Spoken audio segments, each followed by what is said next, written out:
Welcome to the program. Today we'll talk about crazy stupid stocks. We'll ask the question, is the hunt for yield over? And we'll talk about the economic story both here and abroad. I'm Peter Switzer. I'm Peter Switzer. And we're mad about money.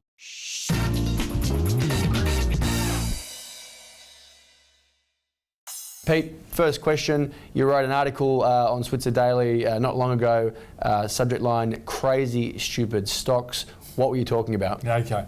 So we saw on Friday in America a Fed, that's a central bank over there, the voting member, he had a speech and he basically implied that the Fed could raise interest rates in September. Lockhart? Yeah, no, it was Eric Rosengren. Rosengren. And as a consequence of this, the stock market dropped over 394 points.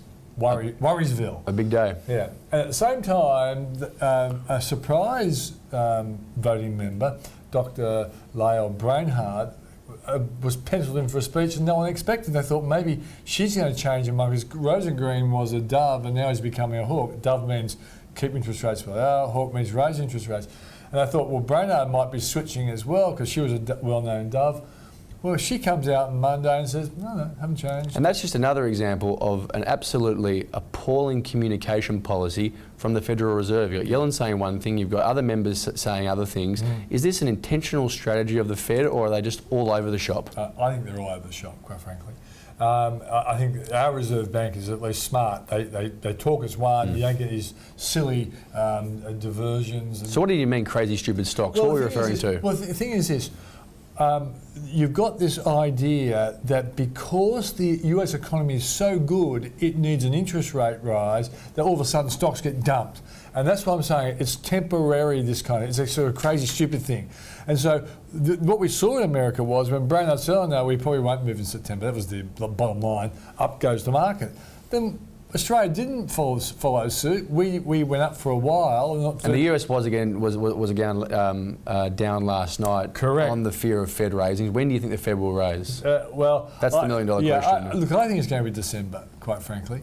And I think part of the reason why you've got all this fear at the moment in a crazy, stupid time is you've got the Fed due to make a decision on interest rates next week. So there's anticipation and worry about that. You've got bond markets are starting to raise their yields. So yields are going up. And we know yields have been going down, and that's been kind of a bet saying, oh, the world's so scary, we're buying bonds. Bond prices would go up and yields would go down. So they're reversing now. So the bond market's saying, well, maybe we were wrong. We were betting the wrong way. Well, let's move on to our next topic, the hunt for yield. That's the perfect segue. We ran a series recently which was incredibly popular across our network of websites here at the Switzer Group called The Hunt for Yield. The last week, now that there's talk of an interest rate rising, the new narrative in the market is that the hunt for yield is over. Again, that seems to be a reasonably sort of absurd theory when you think about, when rates start going up, they're only going to go up very gradually like they have been over the last 12 months. So the hunt for yield can't be over, but why is this new narrative sort of developed in the financial markets? Well, the thing is this, the hunt for yield is never over for lots of investors. But the hunt for yield will be over for some fund managers. See, some fund managers who are a little bit too scared and would have maybe had 30% of their fund in yield type stocks and say 70% in growth ones, they were so worried about the future, they might have had 70 in yield and 30 in growth. Well, they're going to start selling their yields-based stocks to get money to buy the growth stocks. Why? Because they basically believe that the outlook, the longer-term outlook, is better than the shorter-term one. So as a result, based on that rotation, you'll start to see some downward pressure on prices of yield stocks. Yeah, and Telstra's a classic example. Telstra went under $5 yesterday, CBA went under 70, and this is just an adjustment process. I call it the rotation of money by the smarty pants traders, the smarty pants fund managers who have to do this. But the sensible long-term investor, if they're looking at Telstra and they see it going to say they're $4.50 or $4.70 and they look at the yield and the yield's gone up to about 8% before franking credits, why wouldn't you buy it? So the hunt for yield won't be over, there'll just be some short-term downward pressure towards yield-based stocks. Yeah. The hunt for yield is never over. because if a good yield's there, you're crazy not to take it. And when you've got franking credits and the SMSF environment we've got, Correct. there's always going to be appetite. The economic picture, big issues of the week, obviously the Fed, which we've covered off, but Trump now likely to be back in the race on the back of some health scares from Hillary Clinton. Yeah. Your thoughts on the outcome of the federal election? Okay. The US presidential election, I should say. The US election, I don't think is going to be...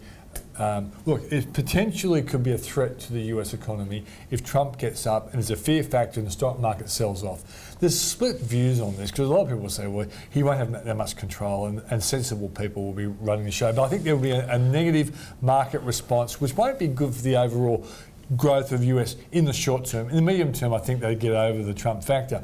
But Marty, yesterday, Christopher Kent, who's the Assistant Governor for the Reserve Bank, he'll become a well-known guy over the next few years, he gave a pretty upbeat assessment of the Aussie economy. Now, what was the thinking in the market then? Is he telling us rate cuts from the Reserve Bank are over? And that's another reason why our stock market went down yesterday, because he gave a good outlook for the Aussie economy, which in the long term is going to be great for stocks because a growing economy creates great profitable companies and share prices go up. But in the short term, the rotation of money effect, meaning, maybe we won't get the rate cuts we expected, therefore we move out of stocks. And that partly explains what's going on right now. Thanks, Pete. That's all we've got time for. I'm Marty Switzer. I'm Peter Switzer, and we're mad about money.